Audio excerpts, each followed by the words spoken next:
Bonjour à tous mes chers compagnons de route, c'est Marilyn Merel, accompagnante en libération des mémoires. Et je reviens vers vous aujourd'hui pour vous parler d'un sujet qui me semble opportun pour plusieurs raisons en ce moment, qui est celui de l'écriture. Alors, pour ceux qui ont une répulsion avec l'écriture, je vous souhaite une bonne journée parce que vous allez pouvoir passer à autre chose. Et sinon, pour les autres, je voulais vous parler un petit peu des pouvoirs, du pouvoir et de la puissance de l'écriture dans le processus de libération émotionnelle. Alors peut-être que certains d'entre vous, si vous arrivez sur cette vidéo, c'est que peut-être vous utilisez déjà l'écriture dans votre vie pour X ou Y raison, peu importe l'objectif en fait. Là aujourd'hui j'aimerais vraiment mettre le doigt sur le lien entre l'écriture et la libération des émotions. Nous sommes dans une période compliquée, difficile et qui va durer dans le temps, plusieurs mois, voire plusieurs années. Alors je ne dis pas qu'on va rester confiné pendant 10 ans, mais la situation va être compliquée pendant un petit bout de temps. Et nous voyons déjà, depuis cette année, et ce sera encore plus à partir de l'année prochaine, les gens qui se retrouvent complètement débordés par leurs émotions et notamment la peur. Donc il y a de quoi, parce que tout est fait pour pousser le peuple dans ses retranchements, je dirais. Donc du coup, plus on touche aux libertés et plus les émotions vont se décupler. Alors je viens partager avec vous cette clé et cet outil qui est l'écriture. Alors là, je parle vraiment de l'écriture basique au plus simple possible, c'est-à-dire qu'on ne tient pas compte du tout, mais alors pas du tout, de toutes les règles scolaires, toutes les règles littéraires. Là, je voudrais parler vraiment de l'écriture comme on appelle l'écriture au kilomètre. C'est-à-dire qu'on prend une feuille, un stylo et on écrit tout ce qui nous passe par la tête, tout ce qui nous pèse sur le cœur. Et on écrit, on écrit, on écrit, on vide notre sac et on vide notre tête. Sans relire, sans corriger, sans reprendre les phrases, sans rien du tout. L'objectif là est d'écrire, d'écrire, d'écrire, d'écrire le plus possible. Plus vous noircirez de pages, et plus vous allez vous libérer, vous apaiser et calmer vos pensées, calmer votre esprit et soulager votre cœur. C'est le seul et unique objectif de l'exercice. Ça peut être un exercice quotidien. Dans l'idéal, ce serait même l'invitation, je dirais.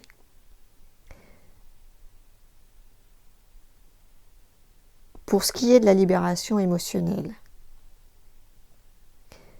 vous pouvez par exemple prendre un cahier, un stylo, et tous les soirs, soit avant de vous coucher ou en fin de journée, prendre un temps pour vous libérer de tout ce qui vous a contrarié dans la journée. Tout ce que vous avez entendu, tout ce que vous avez vu, tout ce que vous avez fait à contre-cœur. Écrivez-le. Écrivez, écrivez, écrivez. Noircissez les pages sans vous arrêter, jusqu'à ce que plus rien ne vienne en fait.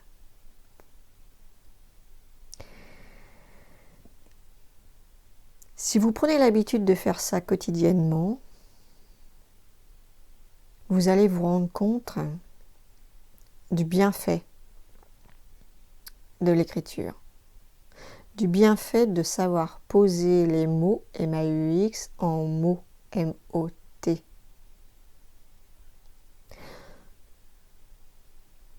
Quand on déverse nos émotions sur les pages, on les sort de notre corps, on les sort de notre mental, on les évacue, on les expulse. Pour ne plus rester accroché, attaché à ces émotions, attaché à des pensées qui tournent en boucle. Posez votre cœur et votre cerveau dans un cahier.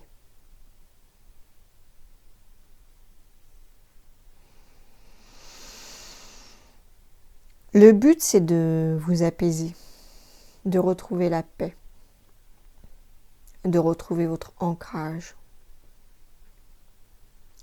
votre centre.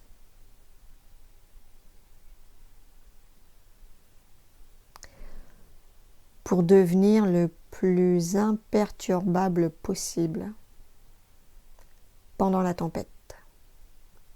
Le fait de se retrouver face à soi-même déjà, devant une feuille, un stylo, ça permet de se réapproprier son espace, de se recentrer et de constituer une espèce de bulle autour de soi.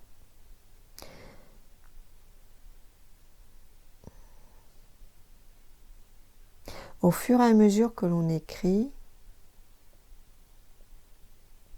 au fur et à mesure qu'on passe du temps en fait à écrire, plus on passe de temps et plus on rentre en fait dans des états modifiés de conscience qui permettent à la fois de se libérer de nos émotions et en même temps de recevoir des clés de guérison.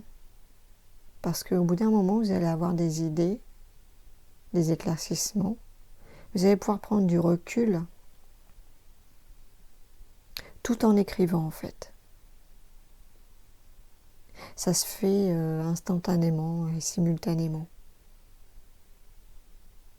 Vous ferez l'expérience, pendant que vous écrirez, de poser des questions.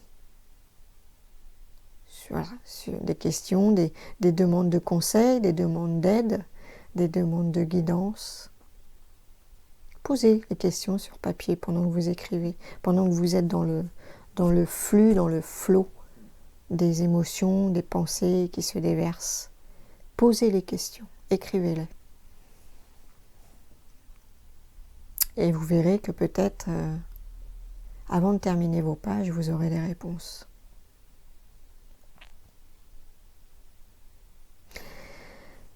Alors si je vous parle de ça aujourd'hui, c'est parce que ça fait partie pour moi de la boîte à outils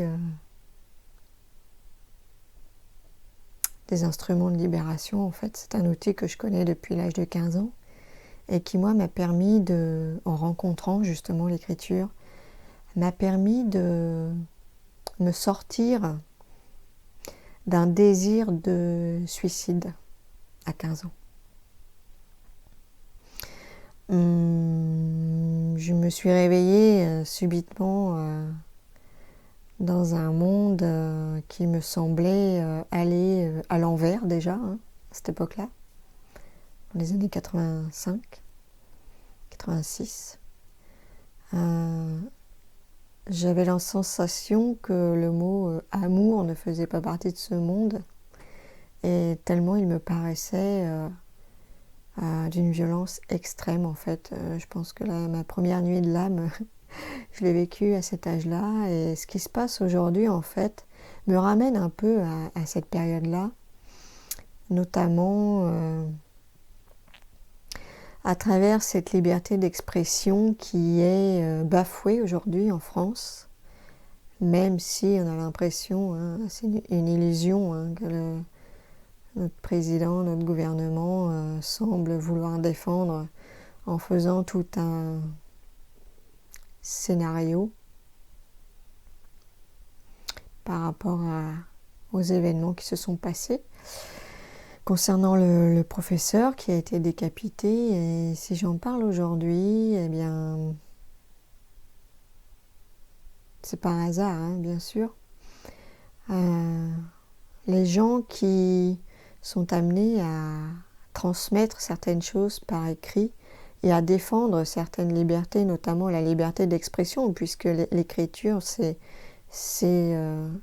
l'expression, tout simplement, c'est s'exprimer.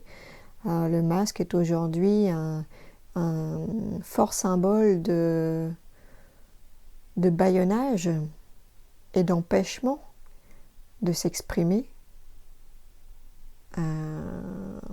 C'est la symbolique qui est derrière le masque, hein. Même si les gens sont focalisés sur la contamination, voilà. Il y a autre chose qui se joue derrière ça, bien sûr. Et donc on est en train de bâillonner la liberté d'expression. C'est quelque chose qui, moi, me parle beaucoup et me touche beaucoup, d'autant plus que j'ai fait une petite recherche pour moi-même aujourd'hui sur la libération des mémoires, hein, en lien avec l'écriture, parce que c'est un sujet que je travaille depuis de longues années, on va dire, pour pouvoir libérer cette mission qui fait partie de mon âme. Et justement, je suis tombée sur des mémoires de décapitation, donc des mémoires de vie antérieure de décapitation. Donc, ce qui se passe en fait dans le quotidien, dans la vie réelle, n'est que le miroir de tout un karma collectif que l'on porte en fait, hein, chacun de nous dans nos cellules, et que nous sommes invités à libérer. C'est en se libérant soi à titre individuel qu'on agit et qu'on peut transformer le karma du collectif et de l'humanité. Ça, c'est important de le savoir, parce qu'on a l'impression que ce qu'on fait, on est une petite goutte d'eau parmi 7 milliards d'humains, on n'est pas grand-chose, on n'est rien en fait. Mais c'est pas parce qu'on est tout petit qu'on n'est rien et qu'on ne peut pas faire de grandes choses. Il n'y a qu'à voir comment s'organisent les fourmis, ces tout petits êtres d'une intelligence extrême. Donc c'est un travail de fourmi qu'on a à faire aujourd'hui pour changer le monde, pour transformer, pour transmuter et pour aller libérer cette expression de soi. Mais ça commence en soi. Donc l'écriture, pour en revenir en fait à l'outil en lui-même, c'est à la fois libérateur de s'exprimer, parce qu'en fait on a toujours la liberté d'expression. C'est pas parce qu'on a un masque qu'on ne peut pas s'exprimer. Énergétiquement, c'est lourd le masque. Effectivement, c'est insupportable, je dirais même. Mais la liberté d'expression, c'est avant tout une liberté intérieure. Et aujourd'hui, tout le monde a une feuille, un stylo chez soi, et personne ne peut vous empêcher, en fait, de vous exprimer. Personne ne peut vous empêcher de crier votre colère sur le papier. il est opportun aujourd'hui que chacun soit conscient des émotions qui débordent, parce qu'elles sont légitimes, hein. On est poussé dans nos retranchements, donc forcément que les émotions débordent à un moment donné, c'est humain, et je dirais heureusement qu'elles débordent, parce que c'est ce qui nous permet aussi de transmuter la colère en courage, le courage d'être soi, le courage de s'affirmer, le courage de dire non à ce qui ne nous convient pas, le courage de dire non, ça suffit, stop. Il y a un moment où si vous ne mettez pas de limites, personne ne les mettra. Personne ne les mettra. C'est à vous de vous lever et de dire stop.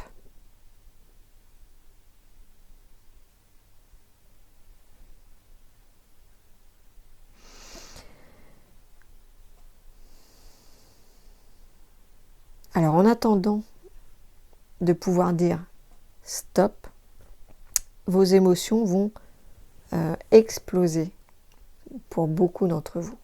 Si ce n'est pas déjà fait, ça ne va pas tarder. Alors plutôt que de les laisser exploser sur votre conjoint, sur vos parents, sur vos enfants, sur vos collègues, écrivez.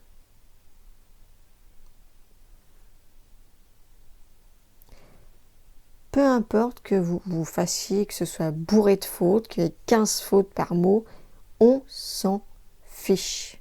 On n'est pas à l'école, il n'y a personne qui va venir voir ce que vous êtes en train de faire, en train d'écrire, il n'y a personne qui va relire derrière vous pour vous corriger, ceci, cela. C'est vous avec vous. On s'en fiche, c'est du phonétique, et ben c'est du phonétique. On s'en fiche. Le principal et l'essentiel, c'est d'évacuer. Évacuer le trop-plein. Vous libérez. Soulagez votre foi. Parce que sinon, c'est lui qui va récupérer toute votre colère. Soulagez vos reins qui récupèrent toute la peur. Soulagez votre estomac qui récupère tout ce qui est indigeste et qui finira par vous brûler. Si vous ne voulez pas avoir le feu dans l'estomac, mettez-le sur papier. Ensuite, en parlant de feu, il y a une technique aussi qui consiste à écrire, voilà, à se libérer et voilà, à écrire, et ensuite à brûler ces pages. En ce qui me concerne, c'est quelque chose que je n'ai jamais pu faire. Je n'ai jamais pu faire et il y a une bonne raison à cela en fait. J'ai gardé des écrits pendant des années et des années et des années dans un placard sans jamais les relire en fait. Mais ils étaient toujours là. Donc ceux qui ne peuvent pas s'en séparer, c'est parce qu'ils sont destinés à être transmis, à être publiés, à être libérés d'une autre façon en fait. À être envoyés à l'univers, mais autrement que par le feu. Chacun a sa façon de fonctionner, de transmuter. Et le fait, en fait, de publier, ça nous amène à reprendre ces écrits plus tard. Souvent, c'est bien plus tard. Une fois qu'on est libéré de nos émotions, on peut reprendre les écrits et les remanier, les rendre un peu plus digestes quand ils sont destinés à être lus par d'autres personnes, à les transformer. Ça peut être une autobiographie, en roman, voilà, en tout ce qu'on veut en fait. Là, c'est libre à la créativité de chacun. Et c'est un autre chemin. Ça nous amène vraiment à aller en profondeur cette fois-ci, parce qu'à force de lire, relire et corriger, pour ceux qui sont accompagnés, connaissent la puissance des mots et du verbe dans les protocoles. Donc là c'est pareil, quand on relit et qu'on retravaille les mots, ils agissent aussi au niveau cellulaire et non plus que sur l'émotionnel, puisque là l'émotionnel normalement il a déjà été libéré quand vous les reprenez beaucoup plus tard. Mais là on entre vraiment après dans la profondeur des cellules et on arrive à encore un autre niveau de libération. Donc c'est quelque chose que moi j'ai testé et qui demande beaucoup d'énergie, parce qu'effectivement on sent bien que le corps travaille, donc c'est très fatigant, mais c'est encore une autre étape, un autre niveau de conscience et une autre étape de libération qui, à mon sens, porte aussi beaucoup ses fruits. Bon, après, c'est chacun, hein. Tout le monde n'est pas amené à suivre ce chemin jusqu'au bout, mais si déjà vous arrivez à évacuer vos émotions en posant les mots, allez-y, parce que c'est vraiment très... je ne peux que conseiller pour l'avoir testé. Et voilà. Donc je vais m'arrêter là, et je reviendrai vers vous très prochainement, parce que je suis en train de préparer quelque chose au niveau des recherches justement des mémoires à libérer, en dehors de celles qui concernent l'écriture. Je suis en train de faire des recherches par rapport à la problématique de la soumission au niveau collectif, et je vais transmettre un article sur mon blog, sur le site connaissancedesoi.com, pour vous donner les pistes de libération. La France est vraiment en train d'épurer un karma avec d'autres pays, notamment des pays d'Afrique et d'Asie. Et au niveau collectif, on est en train de nettoyer tout ça en fait. Et voilà, comme à chaque fois, ça passe par l'individuel. Donc c'est vrai que les gens que j'accompagne là en ce moment, depuis un bon mois, sont amenés à libérer notamment des mémoires en lien avec le Sénégal surtout. Mais bon, il n'y a pas que ce pays-là qui est à prendre en compte, parce que j'en ai quelques autres là quand même. Et donc voilà, je vous donnerai aussi les clés par rapport aux arcanes du tarot, puisque c'est aussi une piste très très pertinente.